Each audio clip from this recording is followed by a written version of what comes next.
ಸಮಸ್ತ ಕನ್ನಡಿಗರಿಗೆ ನಮಸ್ಕಾರ. ಪ್ರಮುಖ ಹಾಗೂ ಸ್ವಾರಸ್ಯಕರ ಸುದ್ದಿಗಳೊಂದಿಗೆ ನಾನು ಅಂಧಾನಿ ಮಬಾಷಿ. ನೀವು ನೋಡ್ತಾ ಇದ್ದೀರಿ ಬಿಬಿ ನ್ಯೂಸ್ ಕನ್ನಡ. ಇದು ಫಸ್ಟ್ ಫೋಕಸ್.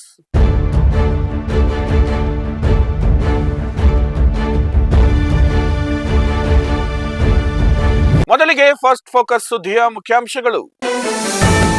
ಪಿಸಿಬಿಗೆ ಕ್ಯಾರೆ ಅನ್ನದ ಐಸಿಸಿ, ನಕಾರ ಮಾಡಿ ಮಂಡಿಯೂರಿದ ಪಾಕ್. ಭಾರತದ ಜೊತೆ ವಿಶ್ವಕಪ್ ಆಡಲು ಪಾಕ್ ಒಪ್ಪಿಗೆ. ಕಾಂಗ್ರೆಸ್ನಲ್ಲಿ ಮತ್ತೆ ಭುಗಿಲೆದ್ದ ಕುರ್ಚಿ ಕದನ. ಪೂರ್ವಭಾವಿ ಬಜೆಟ್ ಮೀಟಿಂಗ್, ಡಿಕೆಸಿ ಗೈರು. ಇವತ್ತು ದೆಹಲಿಯತ್ತ ಡಿಸಿಎಂ ಡಿಕೆ ಶಿವಕುಮಾರ್. ಕೆನಡಾದಲ್ಲಿ ಕನ್ನಡಿಗನ ಭೀಕರ ಹತ್ಯೆ. ಬೆಂಗಳೂರು ನೆಲಮಂಗಲ ಮೂಲದ ಚಂದನ್ ಸಾವು. ಮೃತದೇಹವನ್ನ ದೇಶಕ್ಕೆ ಹಸ್ತಾಂತರಿಸಲು ಮನವಿ. ಬೆಂಗಳೂರಿನಲ್ಲಿ ಐಪಿಎಲ್ ನಡೆಸಲು ಕಸರತ್ತು. ಚಿನ್ನಸ್ವಾಮಿಗೆ ಇಂದು ಅಧಿಕಾರಿಗಳ ಭೇಟಿ. ನಾಳೆಯೇ ಭವಿಷ್ಯ ನಿರ್ಧಾರ. ಕೆಲ ದಿನಗಳಿಂದ ಬೂದಿ ಮುಚ್ಚಿದ ಕೆಂಡದಂತಿದ್ದ ಕರ್ನಾಟಕ ಕಾಂಗ್ರೆಸ್ ಅಧಿಕಾರ ಹಂಚಿಕೆ ಕದನವೀಗ ಮತ್ತೆ ತಾರಕಕ್ಕೇರಿದೆ. ಸಿಎಂ ಸಿದ್ದರಾಮಯ್ಯ ಇಂದು ಬಜೆಟ್ ಪೂರ್ವಭಾವಿ ಸಭೆ ಕರೆದಿದ್ದಾರೆ. ಆದ್ರೆ ಈ ಸಭೆಗೆ ಗೈರಾಗುತ್ತಿರುವ ಡಿಸಿಎಂ ಡಿಕೆ ಶಿವಕುಮಾರ್ ದೆಹಲಿಯತ್ತ ತೆರಳುತ್ತಿದ್ದಾರೆ. ಅಸ್ಸಾಂ ಚುನಾವಣೆಗೆ ಸಂಬಂಧ ಪ್ರಿಯಾಂಕಾ ಗಾಂಧಿ ಕರೆದ ಸಭೆಯಲ್ಲಿ ಭಾಗಿಯಾಗಲು ದೆಹಲಿಗೆ ತೆರಳುತ್ತಿರುವುದೇನೋ ನಿಜ. ಆದರೆ ಡಿಕೆ ಶಿವಕುಮಾರ್ ಜವಾಬ್ದಾರಿ ವಹಿಸಿಕೊಂಡಿರುವ ಜಲಸಂಪನ್ಮೂಲ ಮತ್ತು ಬೆಂಗಳೂರು ಅಭಿವೃದ್ಧಿ ಇಲಾಖೆಗೆ ಸಂಬಂಧಿಸಿದ ಬಜೆಟ್ ಪೂರ್ವಭಾವಿ ಸಭೆಯನ್ನೇ ಸಿದ್ದರಾಮಯ್ಯ ನಿಗದಿ ಮಾಡಿದ್ದಾರೆ. ಅಂದರೆ ತಮ್ಮದೇ ಇಲಾಖೆಗಳಿಗೆ ಸಂಬಂಧಿಸಿದ ಸಭೆಗೆ ಡಿಸಿಎಂ ಗೈರಾಗಲಿದ್ದಾರೆ. ಬಜೆಟ್ ಪೂರ್ವಭಾವಿ ಸಭೆಗೆ ಗೈರಾಗುತ್ತಿರುವ ಬಗ್ಗೆ ಸ್ಪಷ್ಟನೆ ಕೊಟ್ಟಿರುವ ಡಿಕೆ ಶಿವಕುಮಾರ್, ಮುಖ್ಯಮಂತ್ರಿಗಳ ಅನುಮತಿ ಪಡೆದುಕೊಂಡೇ ದೆಹಲಿಗೆ ತೆರಳುತ್ತಿದ್ದೇನೆ. ನೀರಾವರಿ ಇಲಾಖೆಗೆ ಮುಖ್ಯಮಂತ್ರಿಗಳೇ ಅಧ್ಯಕ್ಷರು. ನೀರಾವರಿ ಯೋಜನೆಗಳ ಬಗ್ಗೆ ನನಗಿಂತ ಸಿಎಂ ಅವರಿಗೆ ಹೆಚ್ಚು ಗೊತ್ತಿದೆ ಎಂದು ಹೇಳಿದ್ದಾರೆ. ಒಟ್ಟಿನಲ್ಲಿ ಕಾಂಗ್ರೆಸ್ನಲ್ಲಿ ಅಧಿಕಾರ ಹಸ್ತಾಂತರದ ಸಮರ ದಿನೇ ದಿನೇ ತೀವ್ರ ಸ್ವರೂಪಕ್ಕೆ ತಿರುಗುವ ಲಕ್ಷಣಗಳು ಕಾಣಿಸುತ್ತಿವೆ.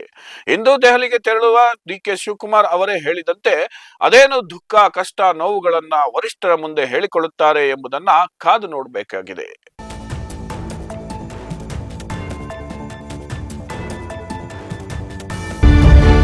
ಮೈಸೂರು ನಗರಾಭಿವೃದ್ಧಿ ಪ್ರಾಧಿಕಾರ ಹಗರಣದ ಪ್ರಕರಣಕ್ಕೆ ಸ್ಫೋಟಕ ಟ್ವಿಸ್ಟ್ ಸಿಕ್ಕಿದೆ. ಮೂಡಾ ಭ್ರಷ್ಟಾಚಾರ ಪ್ರಕರಣದಲ್ಲಿ ಲೋಕಾಯುಕ್ತವೇ ಆರೋಪಕ್ಕೆ ಗುರಿಯಾಗಿದ್ದು, ಮೂಡಾದ ಹಿಂದಿನ ಆಯುಕ್ತರಿಂದ ಕೋಟಿ ಕೋಟಿ ರೂಪಾಯಿ ಲಂಚ ಪಡೆದ ಬಗ್ಗೆ ಸಾಮಾಜಿಕ ಹೋರಾಟಗಾರ ಸ್ನೇಹಮಯಿ ಕೃಷ್ಣ ಗಂಭೀರ ಆರೋಪ ಮಾಡಿದ್ದು, ಈ ಸಂಬಂಧ ನ್ಯಾಯಾಲಯದ ಮೆಟ್ಟಿಲೇರಿದ್ದಾರೆ. ಮೂಡಾ ಪ್ರಕರಣದಲ್ಲಿ ಲೋಕಾಯುಕ್ತರಿಗೆ ಕೋಟಿ ಕೋಟಿ ಹಣ ಲಂಚ ಕೊಡಲಾಗಿದೆ ಎಂದು ದೂರುದಾರ ಸ್ನೇಹಮಯಿ ಕೃಷ್ಣ ಸಾಮಾಜಿಕ ಜಾಲತಾಣದಲ್ಲಿ ಪೋಸ್ಟ್ ಮಾಡಿದ್ದಾರೆ. ಮೂಡಾದ ಹಿಂದಿನ ಆಯುಕ್ತರಾದ ಜಿಟಿ ದಿನೇಶ್ ಕುಮಾರ್ ಅವರನ್ನ ನ್ಯಾಯಾಂಗ ಬಂಧನಕ್ಕೆ ಒಳಪಡಿಸಿ ದೋಷಾರೋಪಣಾ ಪತ್ರ ಸಲ್ಲಿಸಿರುವ ತನಿಖಾಧಿಕಾರಿ ಮತ್ತೊಬ್ಬ ಹಿಂದಿನ ಆಯುಕ್ತ ಡಿಬಿ ನಟೇಶ್ ವಿರುದ್ಧ ಯಾವುದೇ ಕ್ರಮ ಕೈಗೊಂಡಿಲ್ಲ. ಯಾವುದೇ ಅಂತಿಮ ವರದಿಯೂ ಸಲ್ಲಿಸಿಲ್ಲ. ಇದಕ್ಕಾಗಿ ಡಿಬಿ ನಟೇಶ್ 4,35,00,000 ರು ಲಂಚ ನೀಡಿದ್ದಾರೆ ಎಂದು ಸ್ನೇಹಮಯಿ ಕೃಷ್ಣ ಆರೋಪಿಸಿದ್ದಾರೆ.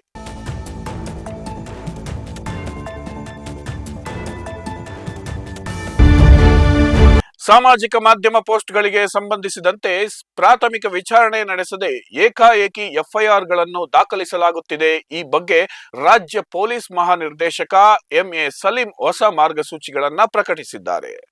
ಈ ಸಂಬಂಧ ಪೊಲೀಸ್ ಮಹಾನಿರ್ದೇಶಕರ ಕಚೇರಿ ಸುತ್ತೋಲೆ ಹೊರಡಿಸಿದ್ದು, ರಾಜ್ಯದ ಎಲ್ಲಾ ಪೊಲೀಸ್ ಠಾಣೆಗಳಲ್ಲಿಯೂ ಇದನ್ನ ಪಾಲನೆ ಮಾಡಬೇಕು ಎಂದು ಸೂಚನೆ ನೀಡಲಾಗಿದೆ. ಸಾಮಾಜಿಕ ಮಾಧ್ಯಮ ಪೋಸ್ಟ್ಗಳಿಗೆ ಸಂಬಂಧಿಸಿದ ಎಫ್ಐಆರ್ಗಳನ್ನು ಏಕಾಏಕಿ ದಾಖಲಿಸುವುದು ಮತ್ತು ಬಂಧನಗಳನ್ನು ತಪ್ಪಿಸಲು ರಾಜ್ಯದ ಪೊಲೀಸ್ ಅಧಿಕಾರಿಗಳಿಗೆ ಈ ಮಾರ್ಗಸೂಚಿಗಳನ್ನು ಪಾಲಿಸಲು ಸೂಚಿಸಲಾಗಿದೆ ಎಂದು ಪ್ರಕಟಣೆ ತಿಳಿಸಿದೆ.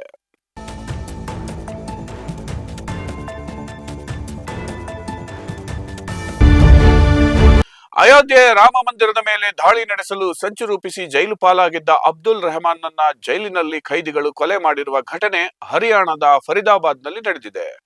ಉತ್ತರ ಪ್ರದೇಶದ ಅಯೋಧ್ಯೆಯ ನಿವಾಸಿ 20 ವರ್ಷದ ಅಬ್ದುಲ್ ರೆಹಮಾನ್ನನ್ನ ಹರಿಯಾಣದ ಫರೀದಾಬಾದ್ ಜಿಲ್ಲೆಯ ಭಲ್ಲಭಗಢದಲ್ಲಿರುವ ನೀಮ್ಯಾ ಜಿಲ್ಲಾ ಜೈಲಿನಲ್ಲಿ ಬಿಗಿ ಭದ್ರತೆ ಇದ್ದರೂ ಹತ್ಯೆ ಮಾಡಲಾಗಿದೆ.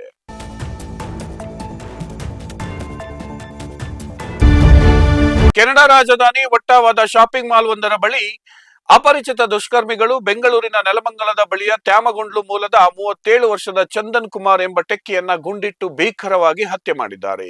ದಾಳಿಯ ತೀವ್ರತೆಗೆ ಚಂದನ್ ದೇಹ ತೀವ್ರ ಘಾಸಿಗೊಂಡಿದೆ. ದಾಳಿಗೆ ನಿಖರ ಕಾರಣ ತಿಳಿದು ಬಂದಿಲ್ಲವಾದರೂ ಇದೊಂದು ಉದ್ದೇಶಪೂರ್ವಕ ಕೃತ್ಯ ಎಂದು ಕಂಡು ಬರುತ್ತಿದೆ ಎಂದು ಪೊಲೀಸರು ತಿಳಿಸಿದ್ದಾರೆ.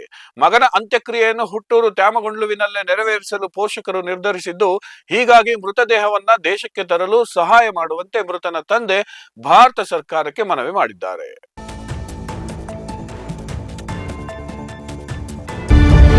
2026ರ T20 ವಿಶ್ವಕಪ್ನಲ್ಲಿ ಭಾರತದ ವಿರುದ್ಧ ಪಂದ್ಯವನ್ನ ಬಹಿಷ್ಕರಿಸುವಂತೆ ನಿರ್ಧಾರವನ್ನ ಪಾಕಿಸ್ತಾನ ಕೈಬಿಟ್ಟಿದ್ದು, ನಿಗದಿಯಂತೆ ಫೆಬ್ರವರಿ 15ರಂದು ಕೊಲಂಬೋದಲ್ಲಿ ಪಂದ್ಯ ನಡೆಯಲಿದೆ. ಸ್ನೇಹಿ ದೇಶಗಳ ಮನವಿ ಮತ್ತು ಐಸಿಸಿ ಜೊತೆಗಿನ ಮಾತುಕತೆಗಳ ನಂತರ ಪಾಕ್ ಸರ್ಕಾರ ತಂಡಕ್ಕೆ ಆಡಲು ನಿರ್ದೇಶನ ನೀಡಿದೆ.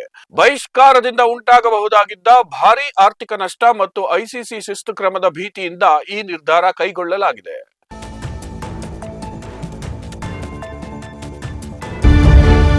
ಇದಾಗಿತ್ತು ಈ ಕ್ಷಣದ ನ್ಯೂಸ್ ಫಸ್ಟ್ ಫೋಕಸ್. ಸಮಗ್ರ ಸುದ್ದಿಗಳಿಗಾಗಿ ಸದಾ ಗಮನಿಸಿ ಬಿಬಿ ನ್ಯೂಸ್ ಕನ್ನಡ. ಇದು ಕನ್ನಡಿಗರ ಪ್ರತಿಧ್ವನಿ.